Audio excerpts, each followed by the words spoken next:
A black woman running for her life does the unthinkable. She kisses the Hell's Angel leader to escape her kidnappers. What started as a desperate act of survival shocks everyone, including him. He's the most feared man on the highway. Tattoos, scars, and a past no one dares question. But when her lips touch his, something inside that outlaw changes forever. He saves her life. But now he can't let her go. As she hides inside his dangerous world, the line between fear and love starts to blur. And just when she begins to trust him, the men who tried to kill her return, with a plan that could destroy them both. 2 broken souls, 1 impossible kiss, and a love that could cost them everything. Will the woman who kissed the devil to survive be the one who finally saves his soul? Drop a comment below and share which part of the world you're tuning in from today. If you enjoy stories like this, don't forget to subscribe for more. Rain poured down in thick silver sheets that night, turning the Tennessee highway into a long, black mirror. The wipers slapped against the windshield of Danielle Brooks's old blue sedan, but they could barely keep up. She leaned forward over the steering wheel, squinting through the glass, praying she could make it home before the storm got worse. It had been another long day. She had driven an hour out of the city to check on a teen she was mentoring, a boy who'd been skipping school again. She'd spent 2 hours talking him down from joining a local gang. Now all she wanted was a hot bath, dry clothes, and maybe a slice of peach cobbler from her neighbor's kitchen. But God had other plans that night. The car sputtered once, then twice. Then the engine gave a pitiful cough and died right there on the lonely stretch of road, surrounded by nothing but open fields and dark trees. Danielle groaned and turned the key again. Nothing. "Come on, please," she whispered. "Not tonight." The rain fell harder. Water began dripping through the small crack in the roof she'd been meaning to fix. Danielle grabbed her phone, but the screen mocked her. No signal. Her heart sank. She pulled her hood up and got out of the car, slamming the door against the wind. Her shoes splashed in the muddy puddles as she looked down the road for any sign of light. Then, in the distance, she spotted a faint glow. An old gas station, its flickering sign barely hanging on. "Thank you, Lord," she breathed, and started walking fast. The gas station looked abandoned up close. The windows were boarded and weeds grew through cracks in the pavement. But she saw movement, a shadow passing behind one of the windows. Relief flooded through her chest. Maybe someone was still there. She knocked on the glass. "Hello? My car broke down. Can I use your phone?" The door creaked open, but instead of help, 2 figures stepped out. A pair of men with tattoos, stubble, and hard eyes that froze her in place. "Well, look what we got. Here," one said, grinning. His teeth were yellow and uneven. "If it ain't little Miss Brooks." Danielle's breath caught in her throat. She knew that voice. "Earl," she whispered. The man's grin widened. "Didn't think you'd remember me? I sure remembered you, especially after what you said about me in court." The second man, Vance, laughed low and mean. "Said we were dangerous. Said we didn't deserve a second chance. Guess the Lord's giving you one now, huh?" Danielle stumbled backward. Her heart pounded so hard it hurt. "I didn't say that to hurt you," she said softly. "I was just trying to do my job." Earl stepped closer, rain dripping from the brim of his cap. "You cost me 3 years, sweetheart. I think it's time we even that out." Before she could scream, he grabbed her arm. Danielle fought, kicking, clawing, praying, but the rain drowned out her cries. They dragged her toward a van parked by the side of the building. Her knees scraped the gravel. Then came the sound. A deep, low rumble. The kind that vibrated in your chest before you even saw where it came from. Motorcycle engines. Dozens of them. Earl and Vance froze. Their heads turned toward the highway, where a line of headlights cut through the rain like fireflies. The noise grew louder, closer, until Danielle saw them. Huge bikes, black and chrome, rolling in like a thunderstorm. The men cursed under their breath. "Steel serpents," Vance muttered. The motorcycles slowed and stopped in front of the gas station. Rain glistened off leather jackets and metal chains, and at the center of them all sat a man on a massive Harley. Broad shoulders, storm gray eyes under a black helmet. Rhett Lawson, leader of the Steel Serpents. Everyone in the county knew his name. Danielle's heart raced, but in that moment, instinct took over. She ripped free from Earl's grip and ran, straight toward the biker. She didn't know what she was doing, only that she had seconds before they caught her again. The man turned as she reached him, his face half-shadowed under the gas station lights. "Please," she gasped, and before she could think, she kissed him. It wasn't gentle. It wasn't planned. It was pure panic, her lips crashing against his just as Earl shouted behind her. For a moment, the world stopped. Rain, engines, the sound of her heartbeat. Then Rhett's hands came up, strong, steady, and rested on her shoulders. His eyes met hers, questioning, fierce and sharp as lightning. Then, without missing a beat, he turned his head toward the men behind her. "She's with me," he said. His voice was low, dangerous, like gravel wrapped in smoke. Earl hesitated. "She's... what?" Rhett revved his engine, the roar drowning out everything else. "You heard me. Touch her again, and you'll be eating through a straw."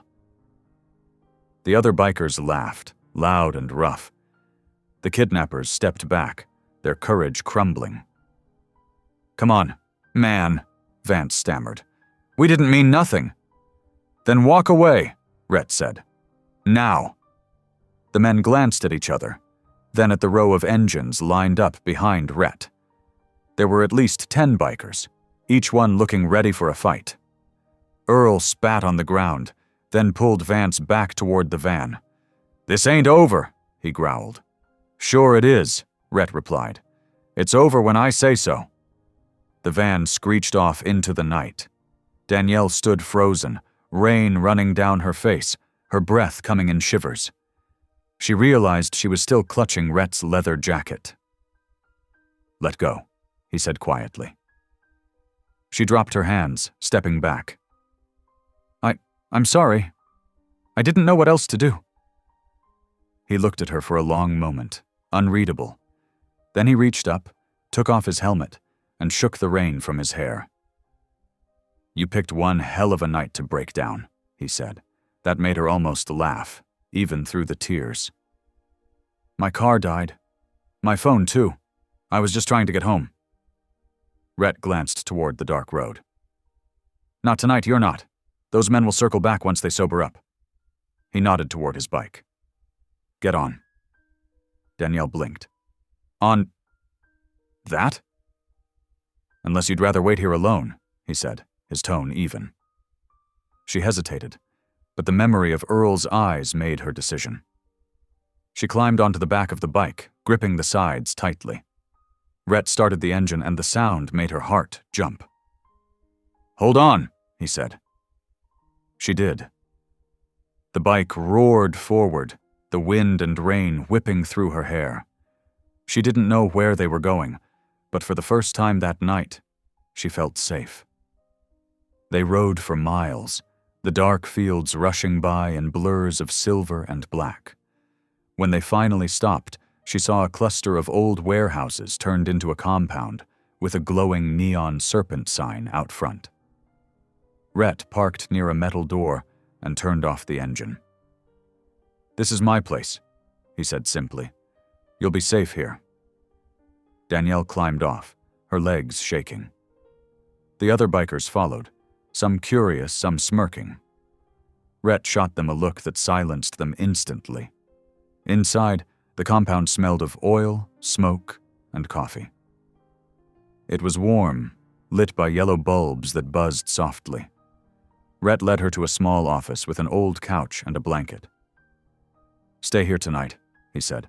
"We'll figure things out in the morning." She hesitated. "Why are you helping me?" Rhett paused at the door. "Because nobody else did." Then he left her there, safe, confused, and trembling, with only the sound of rain against the tin roof. Danielle sat down, wrapped herself in the blanket, and closed her eyes. Outside, Rhett stood under the awning, smoking in silence. He didn't know who that woman was, or why her kiss had shaken him to his core. But something in her eyes had cut through the darkness he'd been living in for years. He dropped the cigarette into a puddle and watched it sizzle. Something had just changed. He could feel it. The storm eased near dawn. The compound woke slow, like a big animal stretching after sleep. Engines coughed to life in the garage. Someone turned on a radio. The air smelled like coffee and damp leather. Danielle sat up on the old office couch. The blanket slid off her shoulders. For a second, she forgot where she was. Then the night rushed back. The gas station, the van, the kiss, the roar of bikes. Her heart kicked fast. She pressed her palms together and whispered a quick prayer. A soft knock hit the door frame. A large man filled it, bald, bearded, shoulders wide as a fridge. He wore a black tee with grease on it and a leather vest with patches stitched on. His grin was easy. "You must be the brave one," he said. "Name's Tank." "Danielle," she said, trying to smile. "Thank you for letting me sleep here." "Wasn't me," Tank said. "Boss said you're our guest." He pointed his thumb down the hall. "Come on, coffee's hot. Can't fight the world on an empty stomach." She stood and followed him out. The clubhouse looked like a mechanic's shop married to a diner and never decided which one to be. Tool chests lined one wall. A long table and mismatched chairs took up the center. A chalkboard listed chores in rough block letters. A neon serpent curled above a counter crowded with mugs. The place hummed with low talk and clinks of metal. When she stepped into the room, voices dipped, heads turned. Curious eyes ran over her rain-wrinkled skirt and the silver cross at her throat. A woman with a black braid, jacket patch read Sparrow, gave Danielle a friendly nod and slid a mug across the counter. "Cream and sugar?" Sparrow asked. "Please," Danielle said. Sparrow fixed it and pushed it into Danielle's hands. "You're safe here," she said. "Don't mind the stairs. They'll act right." Tank cleared his throat, and the room remembered itself. Men looked away, mugs raised, conversations picked back up. The radio played an old country song about roads and mercy. Rhett stood near the back door, talking to two riders. Morning light cut across his face, picking up the hard line of his jaw. He wore a plain tee under his vest. No helmet now, only a few silver dog tags that flashed when he moved. He glanced over, saw Danielle, and gave a short nod. Not warm. Not cold. Solid. Tank slid a plate of toast and eggs toward her. "Eat." Danielle took a bite. Her stomach remembered hunger and then forgot manners. She ate with careful speed, aware of the eyes, aware of the fear still sitting behind her ribs like a stone. When she finished half the eggs, she set the fork down and faced Rhett.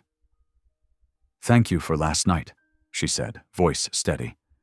"I know I surprised you." A shadow of a smile tugged at one corner of his mouth. That would be one word. "I should get home," she said. "I can call a tow. My neighbor has a spare key to my place. I'll be fine." Rhett's gaze shifted past her to Tank. Tank's brows rose in a question. Rhett shook his head once. "Not yet," Rhett said to her. "Those men won't forget you." "I have work," she said. "People depend on me." Hard for you to help them if you're in a ditch, Tank said, gentle but firm. Danielle swallowed. Pride and fear wrestled inside her. She folded her hands so he wouldn't see them tremble. I can call the police. Call, Rhett said. We'll do it right now. He led her to a small office phone on the wall. Sparrow handed Danielle a laminated card with the precinct number. Danielle dialed and explained the attack to the bored voice on the other end. She gave names. She described the van. She asked for a patrol near the highway. We'll note it, the voice said. If you remember anything else, call again. That's it? Danielle asked. We're stretched thin tonight, ma'am. The line clicked dead. Danielle replaced the receiver with care. She felt small, like rainwater running into a gutter. Rhett's expression didn't change, but the muscles near his temple flexed once. We make our own safety, he said. What does that mean? She asked. It means my men watch. We ride in pairs. We don't let trouble walk up on us. He held her gaze. It means you don't leave here alone. She looked around at all the leather and steel and scars. None of this was her world. Yet Sparrow's warm eyes, Tank's easy grin, the quiet way the men made room for her at the table, these things softened the edges. Just one day, she said. Then I'll go. Start with today, Rhett said. We'll talk again at sundown. He turned away to speak with a red-headed rider about routes. Tank tapped the choreboard with a marker. I got runs to the parts store, he announced. Sparrow's on carb rebuild. Casey, you mop. Nobody trips the lady or you'll mop the highway. Groans, laughter, the scrape of chairs. Life moved. Danielle stood with her coffee, unsure where to set her hands. Sparrow waved her over to a stool near the counter. You can sit here and watch the circus, Sparrow said, flipping a wrench like a baton. Or you can help me find a stubborn screw that rolled into the dark pit of despair. The dark pit? Danielle asked. The gap behind the compressor, Sparrow said. It eats parts and hope. Danielle found herself smiling. Show me. They crawled on hands and knees behind a big humming unit that breathed out warm air. The floor was dusty and smelled like rubber. Danielle reached under blind, feeling for metal. Her fingers brushed a circle and came out with the missing screw, plus a few old pennies and a paperclip bent into the shape of a heart. You're magic, Sparrow said. Keep the heart. Could be a sign. Danielle rubbed the little wire heart clean on her skirt. Warmth bloomed in her chest. Not safety. Not yet. But the seed of it. Late morning came. The rain thinned to a mist that beaded on the windows. Men drifted in and out, tracking water, tossing jokes. Tank showed Danielle the small kitchen, a sink, a battered stove, a fridge covered in magnets from places the club had ridden. She rolled up her sleeves. I can cook, she said, if that's okay. Tank's grin widened. Angel, that would start a revival. She found flour, eggs, milk, and a sack of cornmeal. She mixed batter with a wooden spoon, the rhythm steadying her thoughts. She heated a large skillet. Soon the air filled with the sweet smell of frying cornbread. She set out jars of honey and butter. Men appeared like they'd been born from the scent, lining up with plates and wide eyes. Miss D, someone said, already giving her a nickname like she belonged. Sparrow laughed. Told you, they act right with food. Red approached last.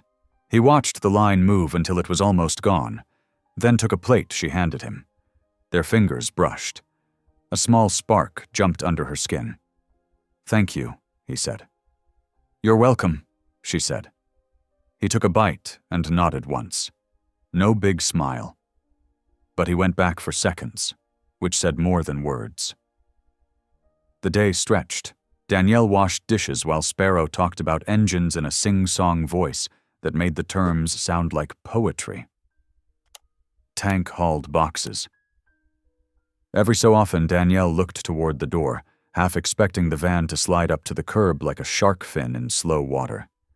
Each time the fear rose, she pictured Rhett standing between her and the dark. It eased just a little. Afternoon came quiet. The mist left the air bright and oddly clean. Rhett walked through the room and rested a hand on Tank's shoulder. "Ride with me," he said. 2 hours.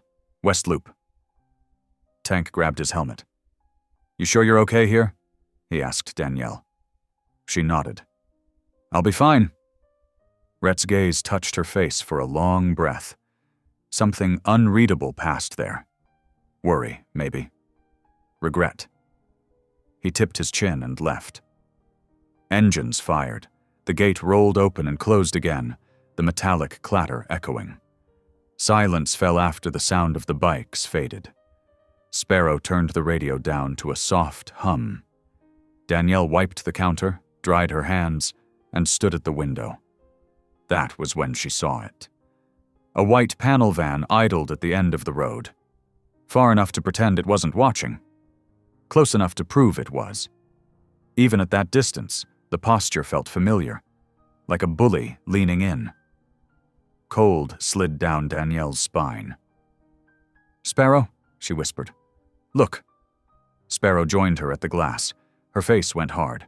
"Tank!" she shouted by instinct, then remembered he was gone. She grabbed her phone. "I'll call Rhett." "No," Danielle said, fear and logic wrestling. "The road is long. They can't turn back fast. Lock the side door. I'll call the police." They moved fast. Sparrow slid iron bars into place. Danielle dialed the same number as before. The same polite, tired voice answered. She explained the van, gave the cross street, pressed for a car. "We'll try to get someone out," the voice said. "Please," Danielle said. "They want to hurt me." "I understand, ma'am. Stay inside." The call ended. Danielle stood with the phone in both hands like it might float away. Sparrow peered from the window, eyes narrowed. "They're cowards," she said. "They'll keep their distance till they think we're alone." "We are alone," Danielle said, and heard the tremor in her voice. Sparrow put a hand on her arm. "Not as long as I'm breathing." 10 minutes passed. The van crept forward 2 car lengths, then stopped. Danielle's heart knocked so hard she could feel it in her throat. Sparrow lifted the corner of the shade and glared back like she could set the engine on fire by will. At last, the van rolled away, turning at the next light and vanishing behind a line of bare trees. Sparrow exhaled. "They're testing us." Danielle nodded. "They'll be back." "They won't like the welcome," Sparrow said. "Trust me." A buzzing sound cut through the room. It was the front camera feed on the wall monitor, showing the gate from outside. A figure walked up, not from the street, but from the alley. He wore a cap and kept his head down. When he lifted it just enough for the camera to catch the eyes, Sparrow hissed. "Vance," she said. He stared at the lens, smiled, then tapped the gate with his keys like a taunt and sauntered away. Danielle felt her knees go weak. She leaned on the counter. "He knows where I am." "He knew last night," Sparrow said. "Now he knows we saw him. That's good. Makes men like that sloppy." Rhett and Tank returned 20 minutes later, engines grumbling low, speed controlled like they sensed the change in the air. As soon as Rhett stepped inside and took in Danielle's face and Sparrow's stance, his shoulders squared. Tank moved to the monitor. Sparrow explained, quick and clean. The van, the alley, the grin. Rhett's jaw worked once. He didn't curse. He didn't raise his voice. He only said, "Patrol's double. No one rides alone. Casey, you're at the gate. Sparrow, you sit the radio. Tank, with me." He turned to Danielle. His eyes softened, but not much. "You shouldn't see this," he said, "but you need to hear me. They will push. We will push back. You are safer here than anywhere else." Danielle's hands trembled again. She tucked them behind her back so he wouldn't see.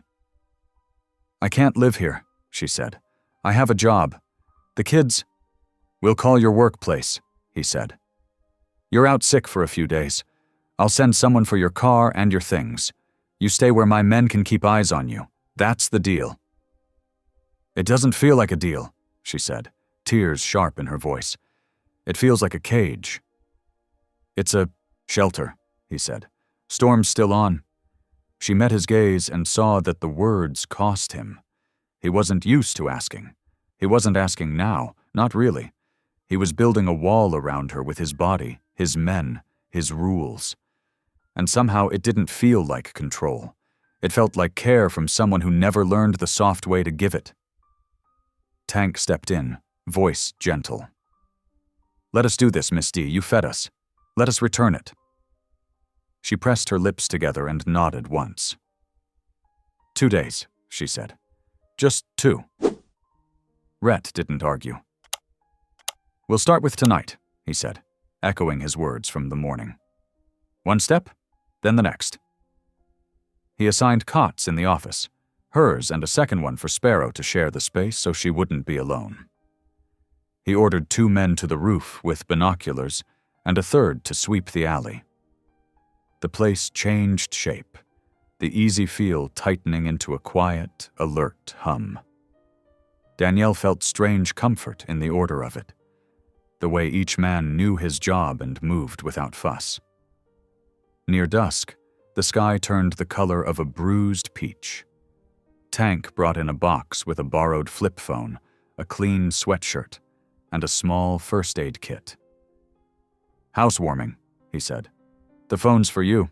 Number's on a sticky." "Thank you," Danielle said. Sparrow showed her the tiny chapel tucked off the garage, a small room with a wooden cross on the wall and old wax stuck in a tray. It smelled like dust and faint candle smoke. Someone had left a Bible open on the table years ago and never closed it. Danielle ran a finger along the page and felt a lump rise in her throat. "You can use this," Sparrow said, voice softer than before. "Most of us don't go in much. Maybe we should." Danielle lit a candle stub she found in a tin. The match flared. She watched the flames steady. She lowered her head and prayed simple words. "Thank you for breath. Help me be brave. Keep us safe. Soften hard hearts. Show me the next step."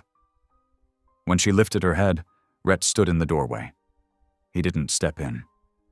He didn't touch the door. He only watched the flame and then her face, like both were mysteries he couldn't solve. "I didn't mean to intrude," he said. "You didn't," she said. He looked at the cross. "Haven't been in here in years," he said. "Didn't think God wanted me in his house." Her voice was soft. "He wants you more than you know." He swallowed and glanced away. "Supper's ready," he said, and left. They ate stew that Sparrow threw together with onions, canned tomatoes, and meat that Tank swore came from a cow with a good life. It tasted rich and steady. People talked in low tones. Someone told a bad joke, and laughter shook the table for a minute. It felt strange and good to laugh with danger sitting just outside the fence. After dishes, Danielle stood at the office doorway, looking out at the dark yard. Lamps cast warm circles on the wet concrete. A guard sat on a folding chair. Near the gate, feet planted, eyes calm. Up on the roof, a figure in a jacket sat still as a gargoyle, watching. Rhett walked up beside her and leaned a shoulder on the frame. "You need anything?" he asked. "I don't know how to need anything," she said, honesty slipping out before she could tidy it. He nodded like he understood. "Sleep," he said. "That's a start." She stepped into the office. Sparrow had already pulled the second cot close, set a glass of water on a crate between them, and left an extra blanket folded neat. "You good?" Sparrow asked softly. I will be, Danielle said. Sparrow clicked off the light. The room fell into soft gray from the small window. Outside, the compound breathed. A cough here, a laugh there, boots on concrete, the low purr of a generator. Danielle lay on her side and stared at the dim square of sky. Her mind replayed the kiss, the feel of Rhett's jacket under her fingers, the warning in Earl's eyes, the flame in the chapel. She didn't know what tomorrow would bring. She only knew that tonight, the walls around her were strong, and the people inside them had chosen to stand between her and the dark. In the yard, Rhett made one more circuit, hands in his pockets, head bare under the cool air. He paused at the chapel door, not going in, not ready yet. He looked up at the roof guard, then at the gate, then at the office window where a sliver of lamplight showed two sleeping shapes. Something had begun, whether he wanted it or not. A line drawn. A promise made. He settled into a chair near the office and kept watch. By morning, the storm had cleared, leaving the world washed clean and shining. The sun peeked through the clouds, turning puddles in the compound yard into mirrors that reflected bikes lined up in neat rows. The air smelled of gasoline, soap, and the faint sweetness of wild honeysuckle growing by the fence. Danielle woke to the sound of laughter and clanking tools. Sparrow was already up, humming to herself as she adjusted her jacket and poured coffee into tin mugs. Danielle sat up slowly, her muscles stiff, but her spirit steadier than the night before. For the first time in 2 days, she hadn't woken screaming. Sparrow smiled when she saw her. "Morning, sunshine. You snore soft like a kitten." Danielle laughed softly, embarrassed. "Guess I was tired." "Guess?" Sparrow grinned. "You were out cold before I hit the cot. Tank said breakfast's ready, so let's move before the boys finish it all." When they stepped into the main room, the men were already gathered, passing plates stacked high with eggs, bacon, and toast. Tank waved them over. "Our chef's back. Miss D, your family now." Danielle blushed. "Don't start that, Tank. I'm just grateful to eat with y'all." Rhett was sitting at the far end of the table, quiet, watching the room through steady gray eyes. He didn't say much, but he nodded when Danielle sat down. That small motion was enough to ease her nerves. Breakfast was loud but comfortable. Men swapping stories about busted engines, broken hearts, and old rides. Danielle listened and laughed, realizing how ordinary these so-called outlaws could be. They weren't angels, sure, but they weren't monsters either. After breakfast, she helped Sparrow with dishes. The rhythm of scrubbing and rinsing grounded her. She hummed a hymn under her breath, one her foster mother used to sing. Halfway through the second verse, she noticed Rhett leaning in the doorway, arms crossed. "Didn't peg you for a church girl," he said. Danielle smiled faintly. "Didn't peg you for a man who'd listen to hymns." He didn't smile, but his eyes softened a little. "Fair point." He stepped closer, lowering his voice. "Tank says you slept fine?" "I did," she said. "Thank you. For the guard outside." Rhett nodded. "They'll take shifts until those men are caught. You shouldn't worry."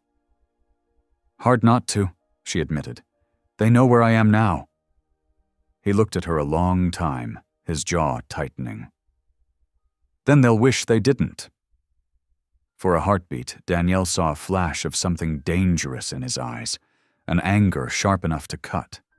But underneath it, there was something else too. Protectiveness. It scared her and comforted her at the same time. He turned to leave, but paused. "Tank and I are checking routes today.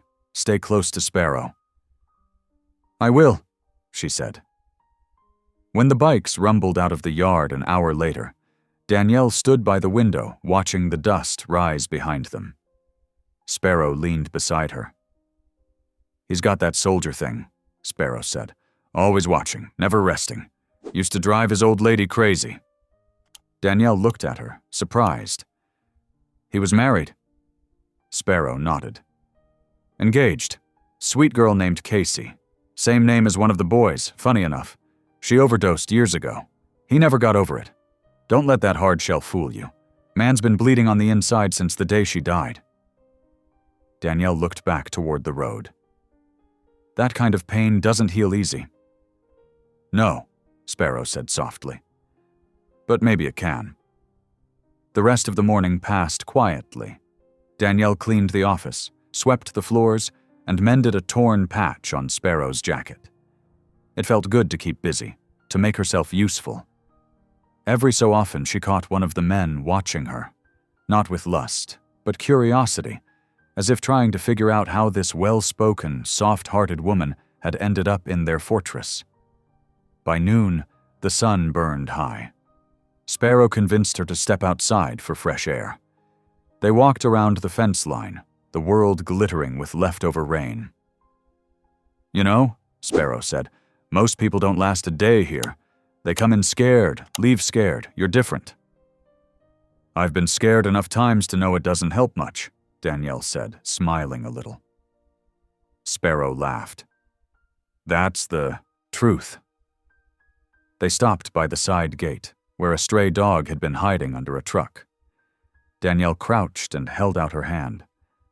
The dog, a shaggy brown mutt, sniffed and wagged its tail timidly. "Hey there," she whispered. "You hungry?" Tank came up behind them, holding a biscuit. "You talking to Rusty? He's been hanging around for months. Eats better than half the guys." Danielle took the biscuit, knelt, and offered it gently. Rusty crept forward and took it, his tail thumping the ground. She scratched behind his ears, smiling wide.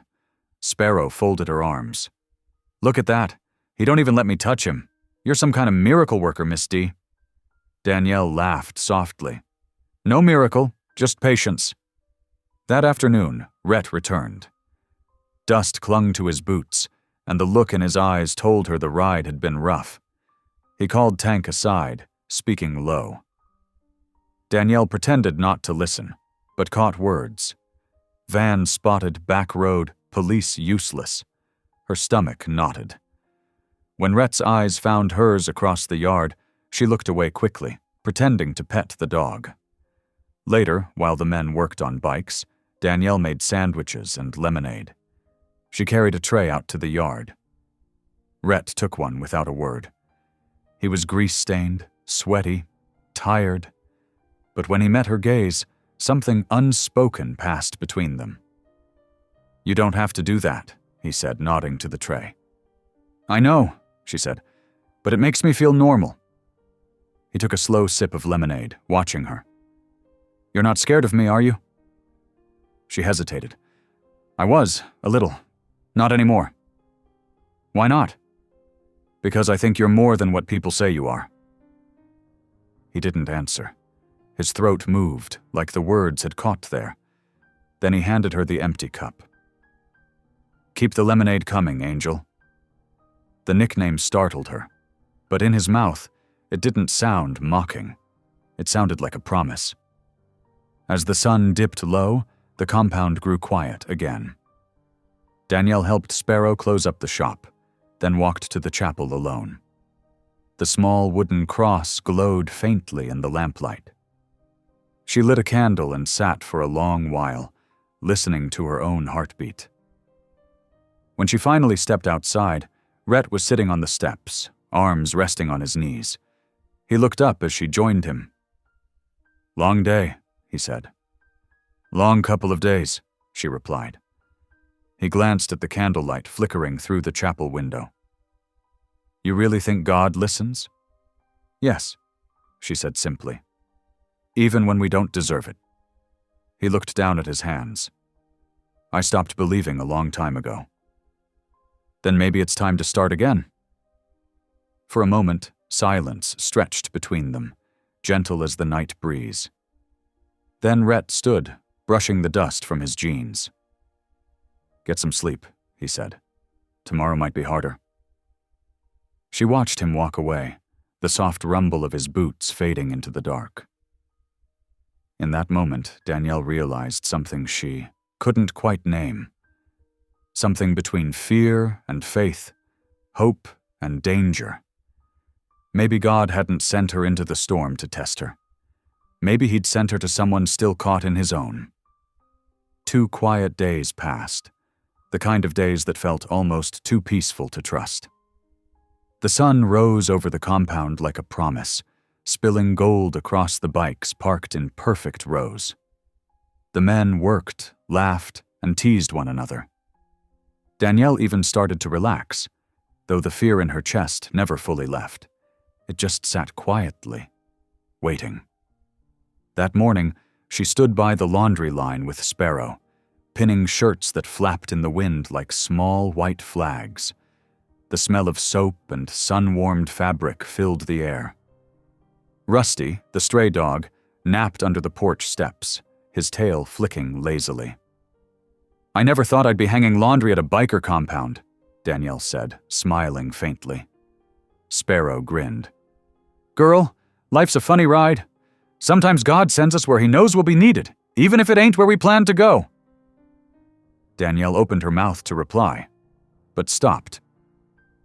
Across the road, parked half hidden behind a line of trees, was a white van. Her heart dropped into her stomach. "Sparrow." Sparrow followed her gaze, and the color drained from her face. "Is that—" "Yes." Danielle's voice trembled. "That's them." For a second, neither woman moved. Then Sparrow sprang into action, yanking her phone from her pocket. "Tank!" she yelled, her voice sharp. The big man came running from the garage, wiping grease from his hands. "What's wrong?" Sparrow pointed. "The van. The one that followed her." Tank's expression hardened instantly. "Inside. Both of you." Danielle hesitated. "But—" "Now," he said, already striding toward the gate. Sparrow grabbed Danielle's wrist and pulled her inside, slamming the metal door shut behind them.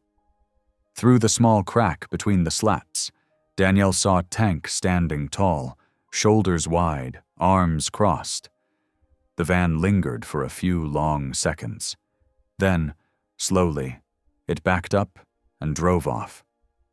Only when the taillights disappeared did Danielle breathe again. Her hands shook so badly she could barely hold the doorknob. "They're watching me," she whispered.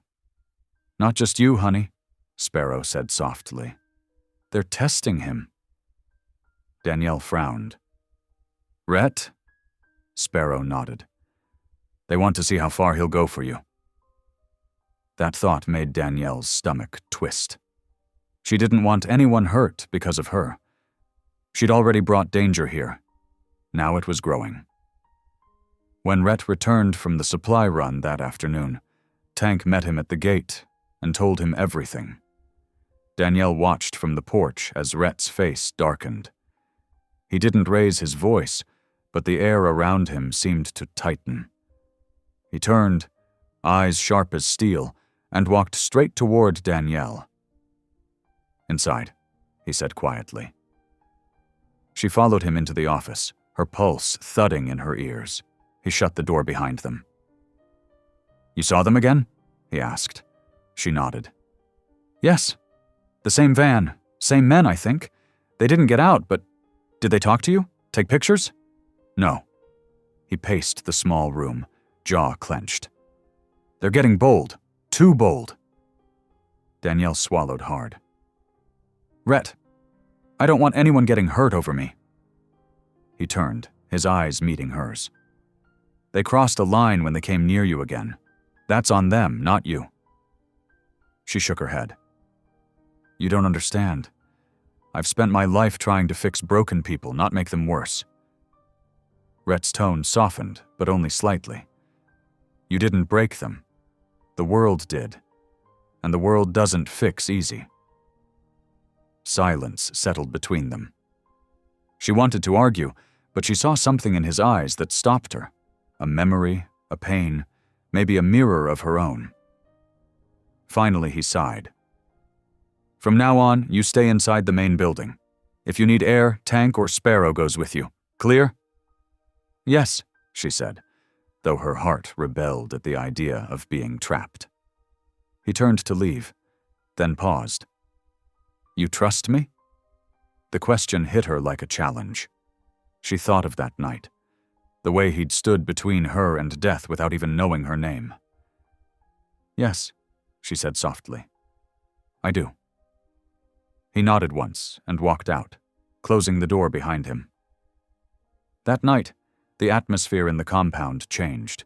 The laughter was quieter, the looks more watchful. Men took turns patrolling the fence line. Even the radio stayed off. Danielle sat in the small chapel again, praying under her breath. Her fingers brushed the candle wax from the table. "God, I don't know what you're doing," she whispered, "but please protect them. They don't deserve what's coming." When she finished, she saw movement near the door. Rhett was leaning there again, arms folded. "You pray for them?" he asked. "I pray for everyone," she said. He stepped inside slowly. "Even the ones who tried to hurt you?" She met his eyes. "Especially them." He looked at her for a long moment, then gave a small, tired smile. "You really are something else, Angel. Why do you keep calling me that?" He shrugged. "Because maybe that's what you are." She laughed quietly. "I don't feel like one. Most angels don't." The silence that followed was heavy, but not uncomfortable. The candle flame flickered between them, soft and steady. "Get some rest," Rhett said finally. "We'll keep watch."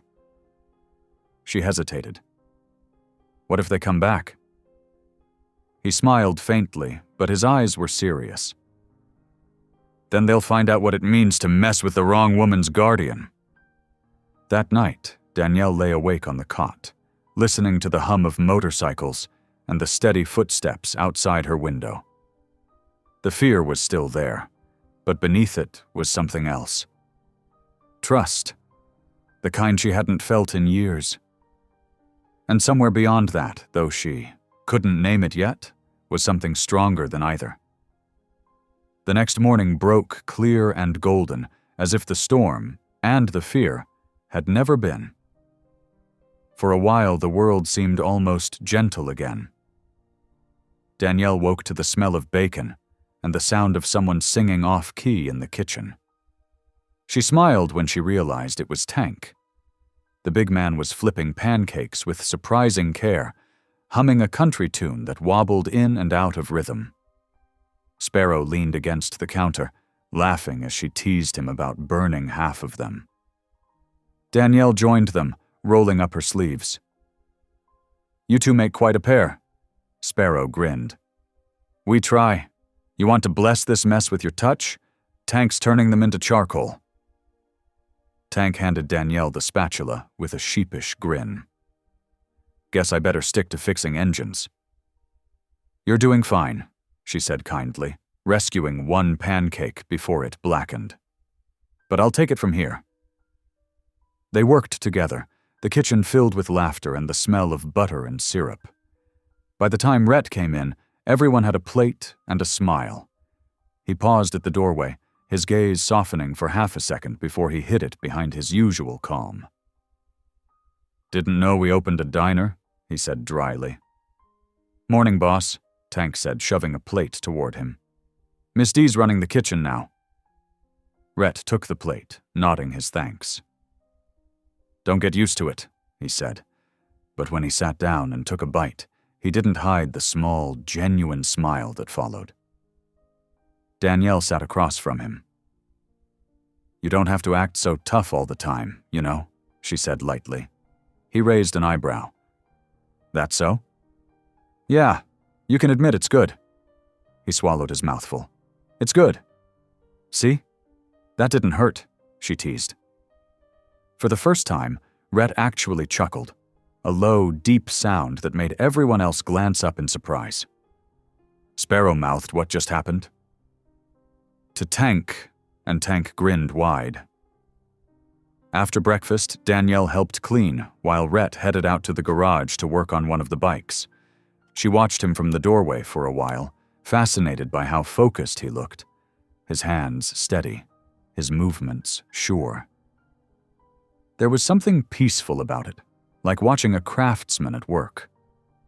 When he noticed her standing there, he wiped his hands and came over. "You planning to just stand there, or you want to learn something?" She smiled. "I want to learn." He handed her a wrench. "All right, Angel, let's start with the basics." For the next hour, he showed her how to change oil, tighten bolts, and check the spark plug. She listened closely, her hands getting greasy, her laughter echoing through the shop when she dropped a screw and it rolled under the workbench. Rhett crouched to help her find it, their heads bumping as they both reached down at once. "Sorry," she said quickly. He looked up at her, close enough that she could smell the mix of soap, leather, and engine oil. "Don't be," he said softly. Something flickered between them, something neither of them was ready to name. That afternoon, the heat rose, and most of the men took their bikes out for short rides. Rhett stayed behind, working on paperwork, while Danielle sat at a small table in the corner, writing notes for her social work clients. She'd promised herself she wouldn't fall behind, even in hiding. After a while, Rhett walked over with 2 glasses of iced tea. "You never stop working, do you?" She smiled, setting her pen down. "It helps me feel useful. I hate feeling helpless." He nodded slowly. "Yeah, I get that." He sat across from her, his eyes thoughtful. "You ever think maybe that's why you do what you do? Fixing other people so you don't have to look at your own scars?" Her breath caught. "That's blunt." "Sometimes truth is," he said simply. Danielle leaned back, studying him. "And what about you? You fix engines all day, keep everyone alive. But who fixes you, Rhett?" He looked away, jaw tightening. "Nobody needs to fix me." She smiled sadly. "Everyone needs healing, Rhett, even you." He didn't answer, but the silence said enough. As evening fell, the compound cooled under the pink and orange glow of sunset. Danielle brought out lemonade again, setting the pitcher on a crate near the bikes. Rhett joined her, sitting on the steps as they watched the sky. "Tell me something," she said quietly. "What made you start all this? The club, I mean." He stared into the distance. "After the army, I didn't know what to do. I lost someone. I tried to build something out of the wreckage." "I'm sorry," she said softly. He nodded. "She was the only one who ever believed I could be more than the uniform. When she died, I stopped believing too." Danielle wanted to reach out, to touch his hand, but she didn't. She just said, "You're still more, Rhett. You just don't see it yet." He looked at her then, really looked. And for a moment, all the walls he'd built around himself seemed to crack. Tank walked by just then, breaking the moment.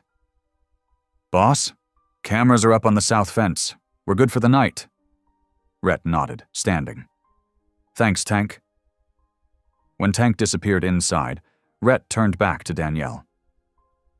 "You're safe here. Don't forget that." She smiled softly. "I know. It's strange. I barely know you, but I believe you." He gave her a long look, then said quietly, "Then you're already braver than most." Later, after everyone had gone to bed, Danielle couldn't sleep. She walked outside, barefoot, and found Rhett still awake, sitting by his bike under the stars. "You don't sleep much, do you?" she asked. He shook his head. "Old habit. Too much noise up here." He tapped his temple. She sat beside him, pulling her blanket tighter. "I used to get that way too, especially after foster homes. Couldn't sleep in. Quiet rooms, felt wrong somehow." Rhett turned to her. "You were in foster care?" "Yeah. Most of my life. Moved a lot. Learned to keep my bags packed, just in case. He studied her for a long moment. That explains the calm. You don't flinch easy.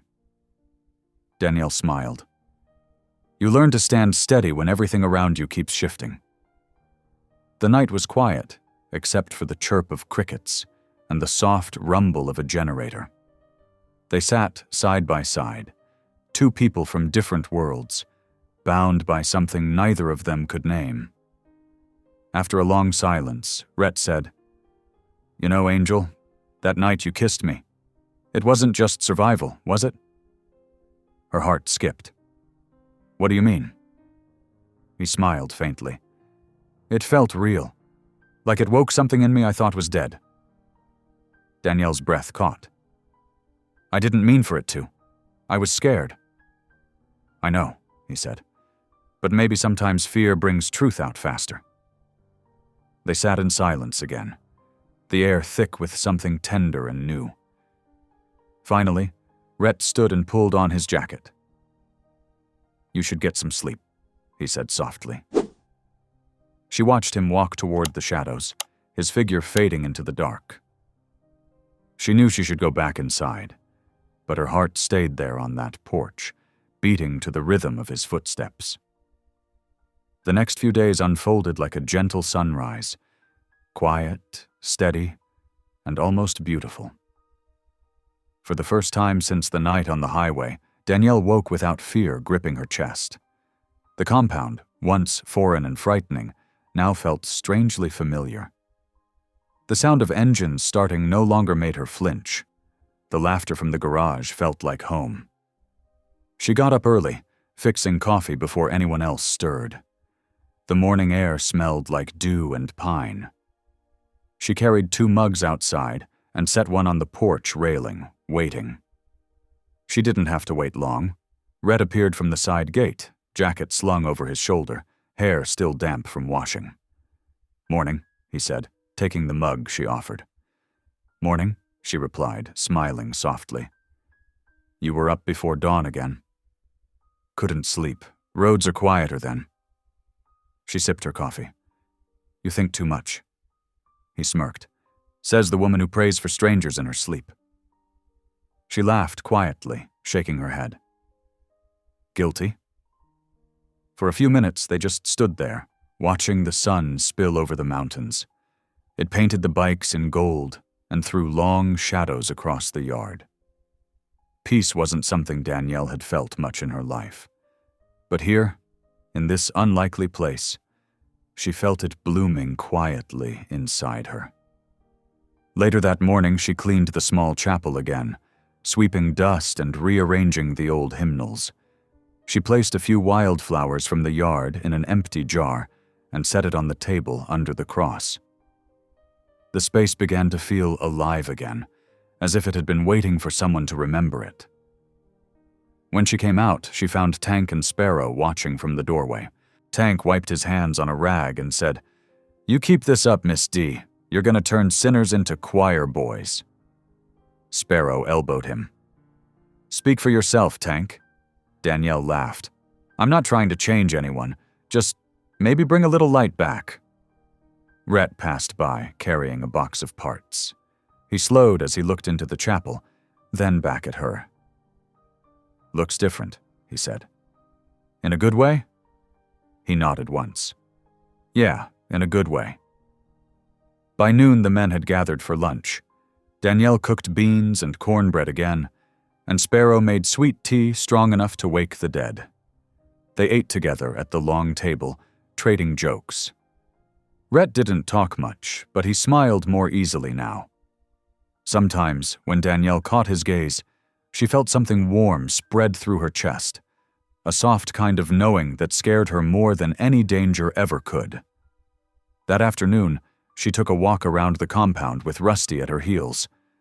The dog followed her everywhere now, tail wagging like a metronome of joy. She bent down to scratch behind his ears. "Guess you've decided I'm your person now," she said, smiling. Sparrow leaned out a window. "Don't fight it. Once Rusty picks you, that's forever." Danielle laughed. "Sounds familiar." Inside, Rhett was tuning his bike, hands moving with the focus of a man who needed the work as much as the machine needed him. Danielle lingered in the doorway again, watching. He glanced up. "You staring at me or the Harley?"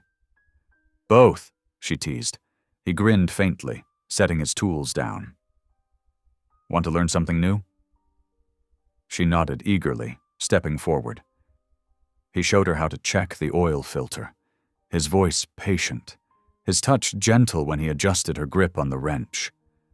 Their hands brushed once, and neither pulled away right away. She could feel his warmth even through the thin fabric of her sleeve. "You're a fast learner," he said. "I've had a good teacher," she replied softly. Tank passed by just then, clearing his throat loud enough to startle them both. "Boss, you might as well hand her a patch already," he said with a wink. "Get back to work, Tank," Rhett said, but there was a smile tugging at his lips. That evening, Danielle found a small gift on her cot, a silver cross pendant, simple and worn, attached to a thin chain. A folded note beside it read, "Used to carry this for luck. Maybe it'll mean more to you than it ever did to me." Her eyes filled with tears. She clasped the cross in her hand, whispering a quiet prayer of thanks. When she stepped outside, the sky was streaked with purple and orange. The men were gathered around a fire pit, laughing and eating. Rhett sat off to the side, quietly sipping from a cup. She walked over and stood beside him. "I found your note," she said. He nodded. "You keep it. Reminds me too much of things I can't change." "Maybe it's time to stop running from those things," she said softly. He looked at her, the firelight flickering in his eyes. "You really think people like me can change?" "I don't think. I know." For a long moment, neither of them spoke. Then Rhett reached for her hand, tentative but sure. She didn't pull away. They sat there like that, fingers intertwined, the fire crackling quietly. When Sparrow began to strum an old guitar, Danielle leaned against Rhett's shoulder. For once his guard was down completely. He looked content, peaceful even. Later that night, she walked back to the office alone, Rusty trotting behind her. She stopped by the chapel window and saw the candle still flickering faintly inside. A single verse from the open Bible caught her eye through the glass. "The light shines in the darkness, and the darkness has not overcome it." She smiled to herself. Inside the garage, Rhett stood in the shadows, watching her. Something about her presence made everything feel different, like maybe he hadn't been living all those years, just waiting for something worth living for. He whispered under his breath, "Maybe she's the light after all." And for the first time in a long, long time, Rhett Lawson went to sleep without his gun under his pillow. The next evening settled soft and golden over the compound. Danielle stood in the kitchen, stirring stew while laughter drifted in from outside. She heard Rhett's deep voice among the men, calm and steady, and smiled without meaning to. He had changed, just enough for her to notice. When he finally walked in, dusty from the road, she wiped her hands on her apron. "You look exhausted," she said. "Long ride," he replied, setting his gloves down. "But worth it." He helped her carry bowls to the table. Their fingers brushed, and the air seemed to still between them. For weeks they had lived side by side, hearts dancing around something unnamed. Tonight the space between them felt too small to ignore. After dinner, Rhett found her sitting by the fire pit, watching the stars. He sat beside her, silent at first. The flames threw gold across his face. "You ever think about that night?" he asked quietly. She turned toward him. "I try not to." "I can't stop," he admitted. "That kiss, it saved you. But it saved me too." Her breath caught. "Rhett." He shook his head. "No speeches, just truth." His hand found hers, rough but gentle. "I ain't got much to offer, Angel. Just what's left of a heart I thought I'd buried." Tears filled her eyes. "It's more than enough." The world seemed to hold its breath. Then Rhett leaned in, slow and sure. Their lips met. Not out of fear this time, but out of something deeper, something real. The fire popped, sending sparks into the dark. When they pulled apart, Danielle smiled through her tears. "That wasn't survival," she whispered. He smiled faintly. "No, that was living." And for the first time, neither of them looked away. The morning after their kiss, the world felt lighter. Danielle hummed while making breakfast, and Rhett couldn't help glancing at her every few minutes, as if to make sure she was real. The men teased quietly, but even they seemed glad to see their leader smiling again. Then, just before sunrise the next day, everything shattered.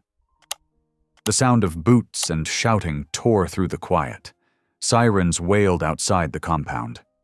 Danielle shot up from the cot as doors slammed open. Police poured in, flashlights blazing. "Hands where we can see them!" someone yelled. Rhett stepped forward calmly. "What's this about?"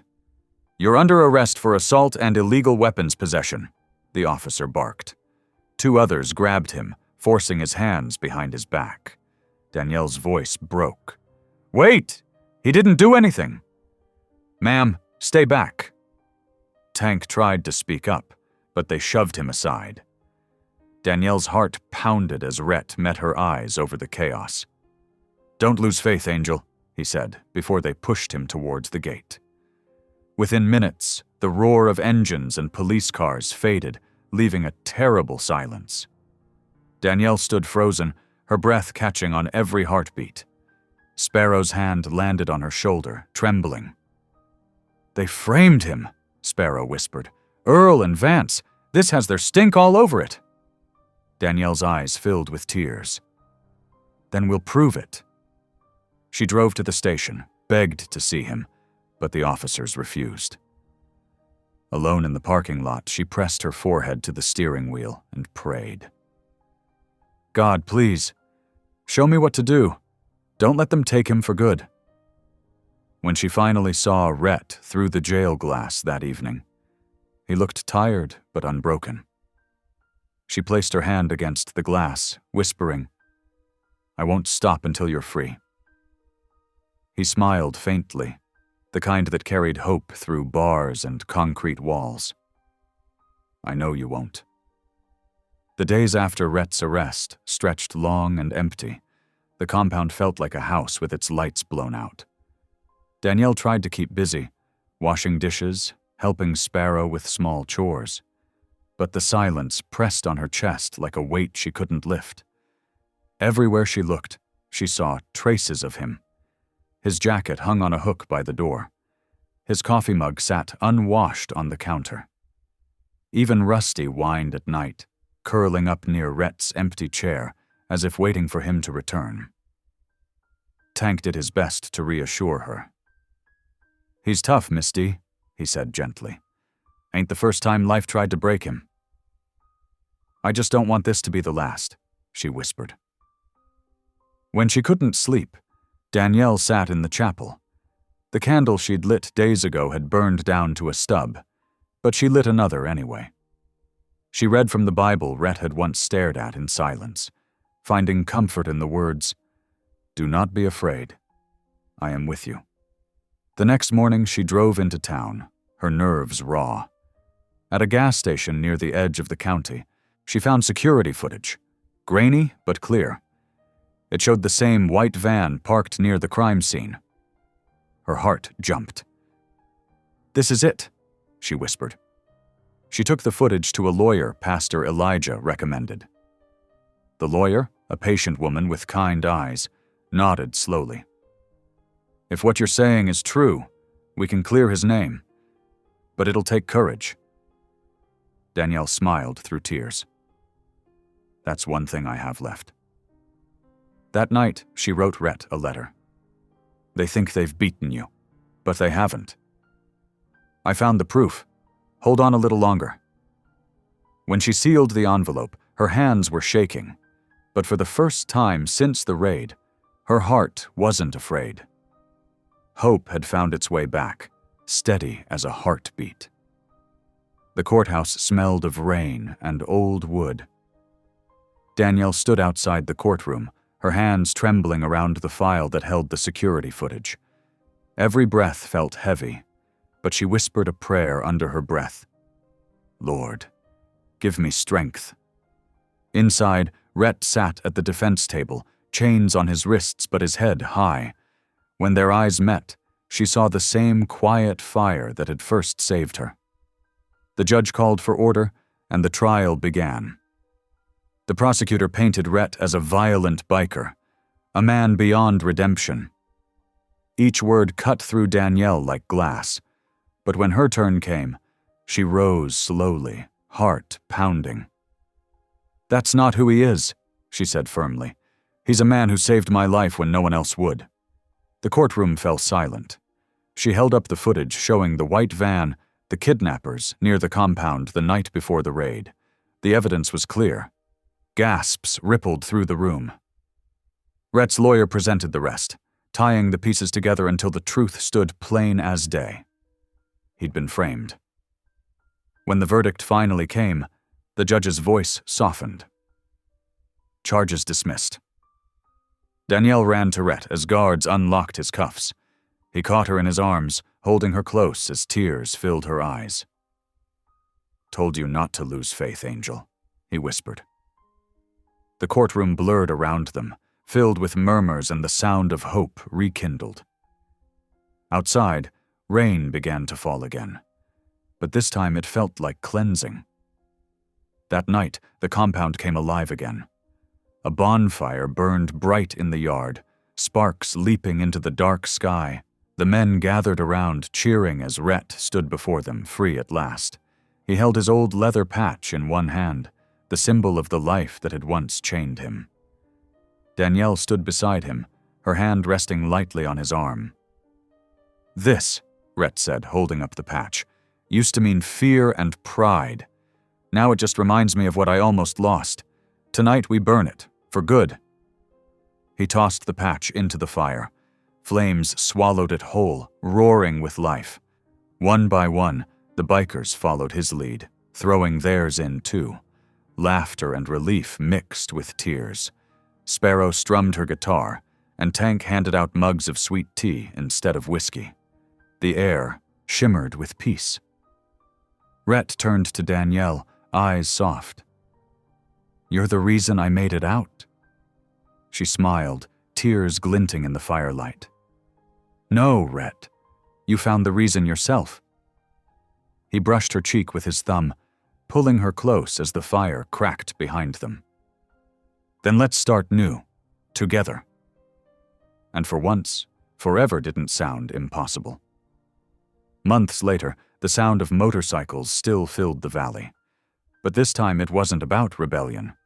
The Steel Serpents had changed their name to Serpent's Cross, and their rides carried food, supplies, and hope to towns that needed both. Danielle stood outside the new community center they'd built together, a place where veterans, teens, and the lost could find a second chance. The smell of fresh paint and coffee filled the air. Laughter echoed from the garage, where Tank and Sparrow argued playfully over a stubborn carburetor. Rhett walked up beside her, wiping his hands on a rag. He looked lighter now, the old anger gone from his eyes. Never thought I'd see the day this place felt like home, he said. Danielle smiled. You built it, Rhett. Brick by brick. He slipped his arm around her waist. Couldn't have without you, Angel.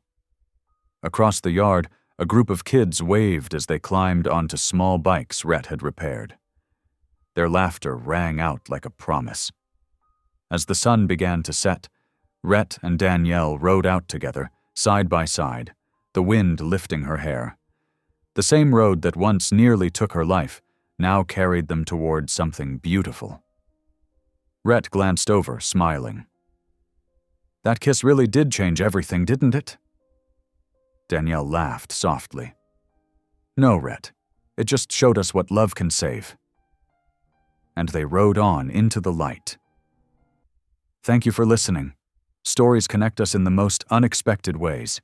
If you felt that spark today, make sure you're subscribed. I share a new one daily, and the next might change your day.